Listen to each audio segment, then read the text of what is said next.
I think that's, for me, that's what I love the most, about my job is people, is meeting the people. So for me, when I went in, everybody in pre-med is pretty darn smart. And then once you get into med school, everybody's really smart. And Yeah. so you're always used to being at the top of your class. And then I did fine. I wasn't, doing bad, but I was like, there's so many brilliant people. And so I was in the class doing fine, but there's so many people that are just like top of the class.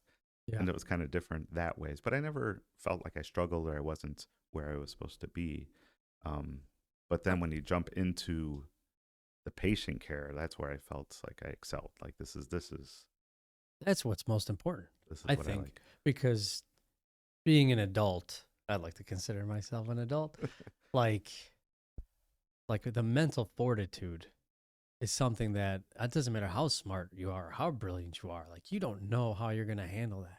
Like, how did that play a role? Like, from people that seemed like brilliant were doing great, but then you actually put them into situations involving people, involving stress, involving, just things that are a part of statistics of being a doctor. That, like, how do you handle that? That's like a, in my opinion, that's like got to be a really difficult part, because like it's already so hard to get there, but then that's something that's like you're a people person, so I know you said you excelled there, but did you notice it hard for people? Did you find it hard? Did you have to like cope with certain things, or was it just easy for you?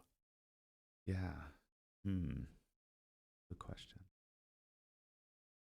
Thank you. Did you see people fall off the rails?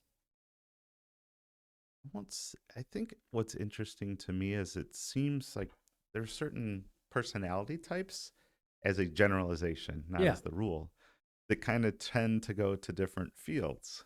Okay.